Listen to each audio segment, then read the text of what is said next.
Yes, thank you, Martin, so much. And thank you, everybody, for making it, because it's quite late already, and I'm not going to take much time. So today I'm going to talk about how AI can speed up a design process. And when I started to think about what I'm going to talk about, I asked ChatGPT, what would be considered as a great talk, and it turns out that I have to educate, inspire, and provide some useful cases. So no place for shameless plug, and so I decided to come up with a topic and tell you about kind of a lecture. We are in university about image generation AI in general. So if someone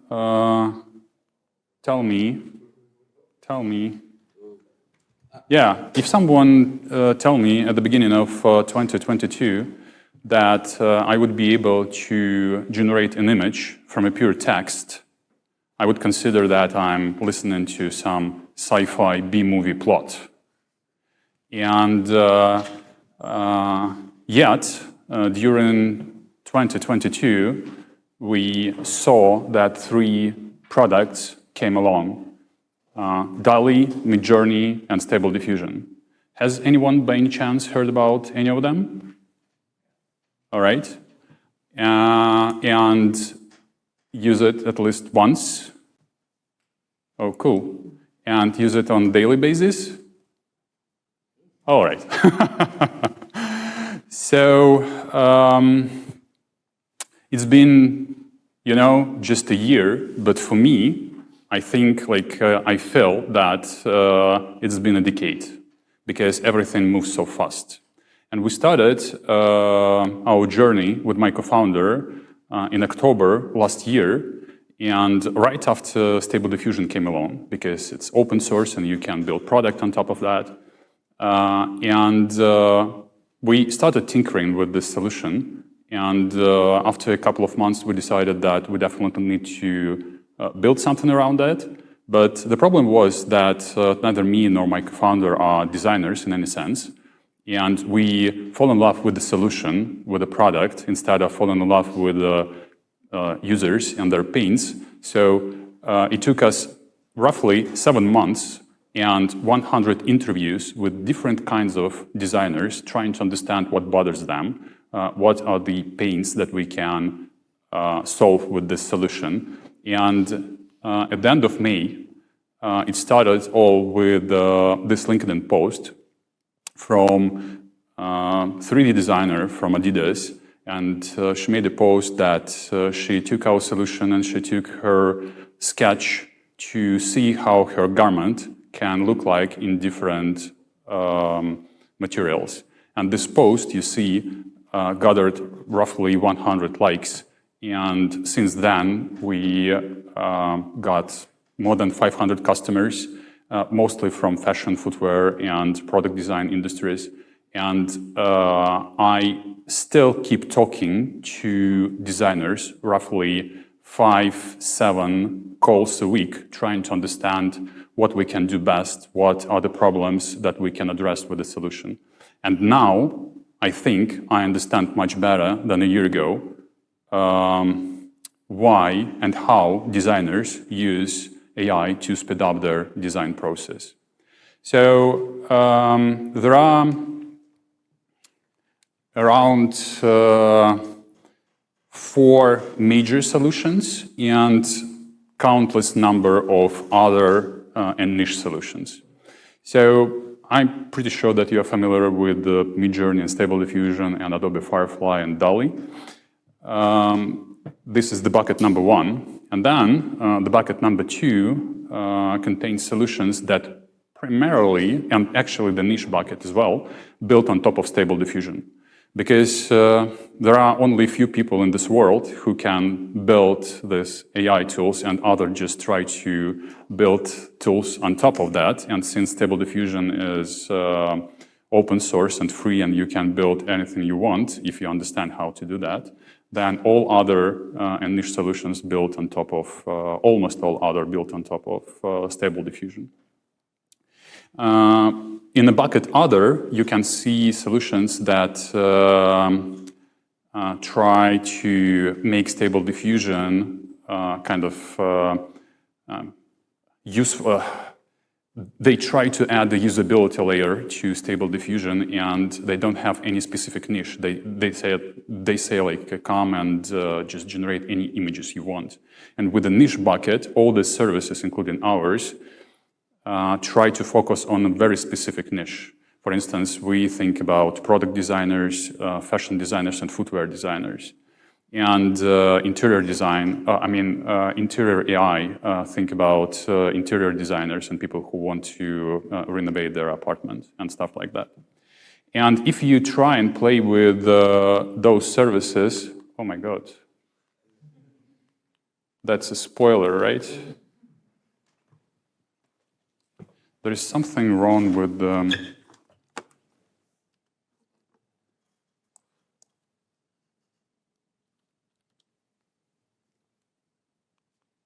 All right, let's try like that.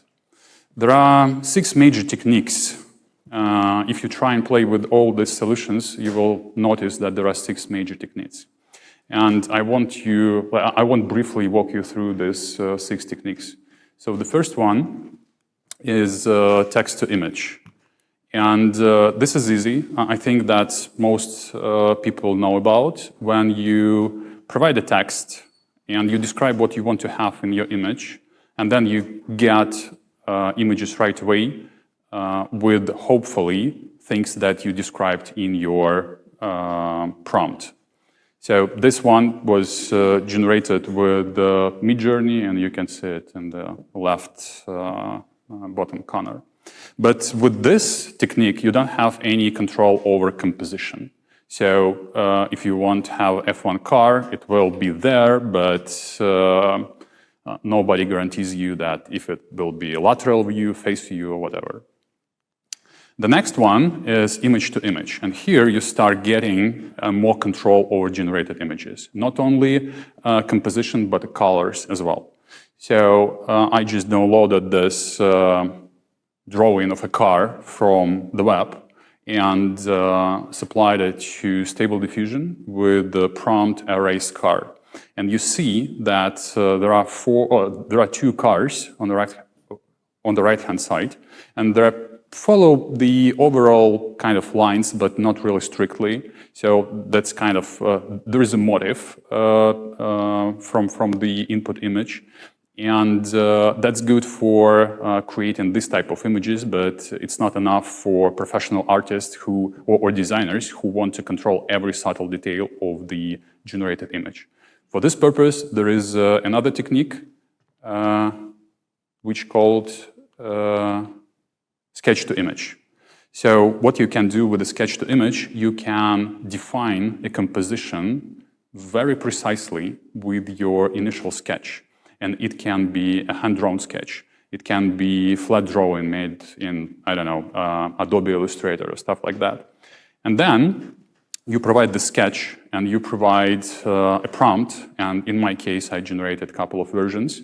I said modern pickup and got the image on the top. And then I said, all right, generate me a rusty pickup. And I got the image at the bottom. And all those images kind of strictly follow the lines from the input image, which is really great for professional designers because they want to have this control over the generated images. Then you can see that if you generated something, and I said just modern pickup, for instance, and I got some bluish car with the black tires, and you can say I want a red car and it will be red. Or at least it will try its best to generate it in a red color. But sometimes you really like the image, but you are not really happy with some subtle detail of this image. So then there is a technique which is called in-painting. So I generated this image on the left-hand side. And if you see that there is a sneaker with a white sole, and what I did, I masked this white sole with a brush And I said, all right, now I want to have a gold sole. And I got the image on the right-hand side on the top. Because I really like the shoe itself, but I'm not happy with the one piece. And then I said, all right, I want red sole.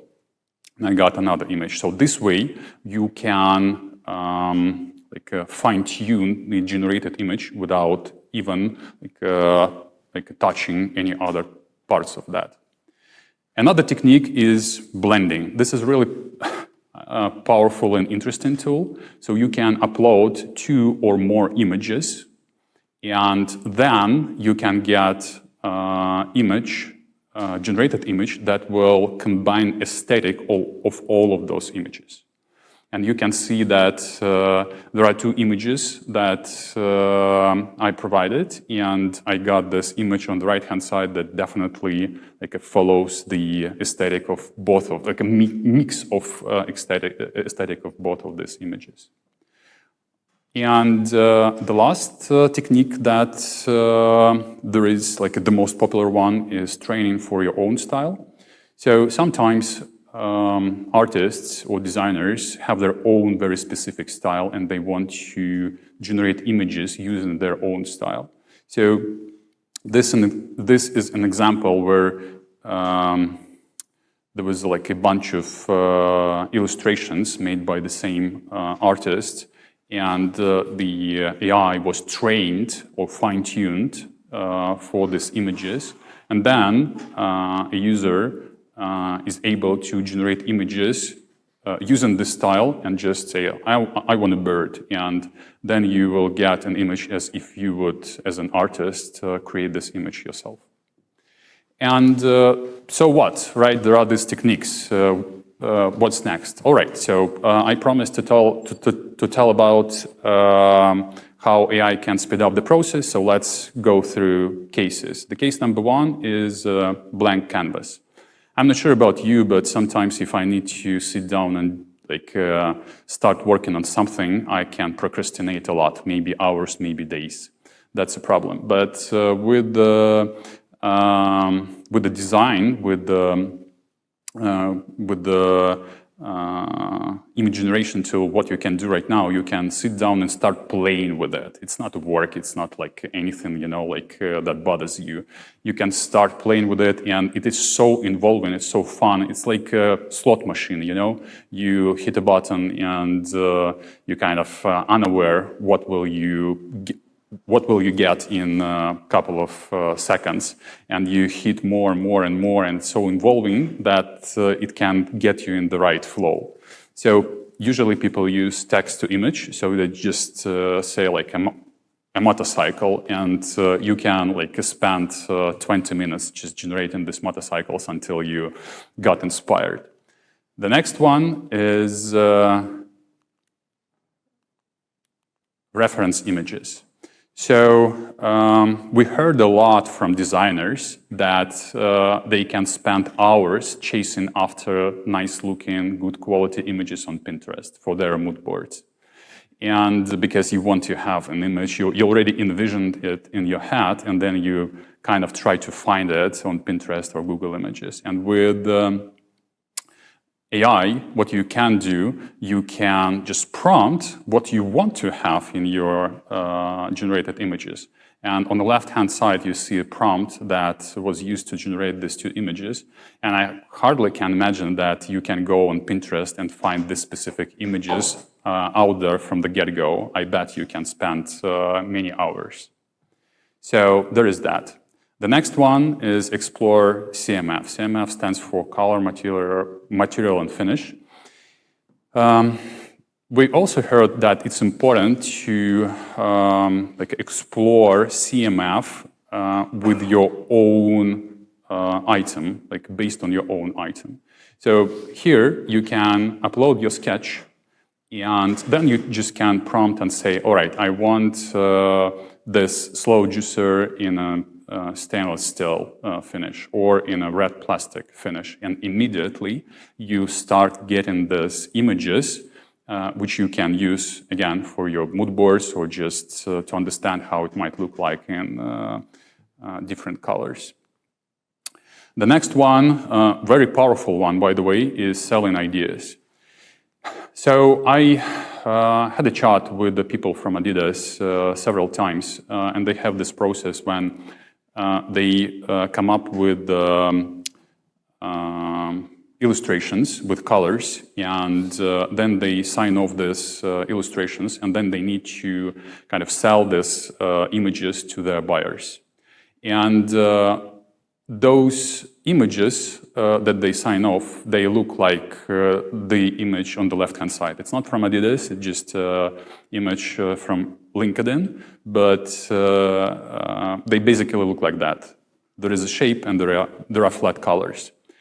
And the problem is that if you show this image to someone who is not trained to see how this product would look like, might look like as an end product, it's not really like selling you anything, right? But with AI, what you can do, you can turn this sketch into this nice looking, beautiful photo on the right-hand side.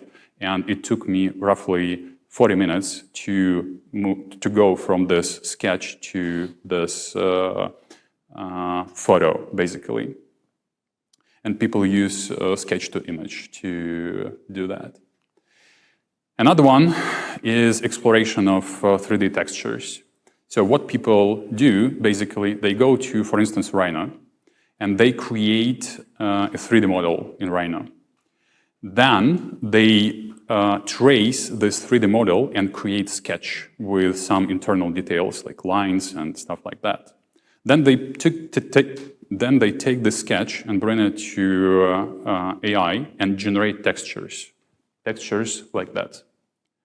And then they bring these textures back to Rhino, where they already have a 3D model, and they apply this texture to this 3D model. And then, in a matter of seconds, like you can get a 3D model with a texture that you can turn and twist and do whatever you want. Really powerful, and it takes roughly 10 minutes. When we started a year ago, there was a kind of narrative that AI can steal your job, and a lot of designers and artists were kind of claiming to ban AI, basically. And what we see right now, there is a shift in attitude towards AI, especially after Photoshop came along with their generative fill. So before that, it was like ban AI, and after that, it's, wow, that's so convenient. And right now, people see in AI some useful tool rather than some thing that can take their job. And actually, last week, Fiverr launched a campaign in New York, which said that AI took my job to the next level. That's, I think, the whole point of AI. So if you know how to use AI, you will definitely be able to bring your work to the next level. Yeah. So don't wait so long. Jump in. Thank you so much.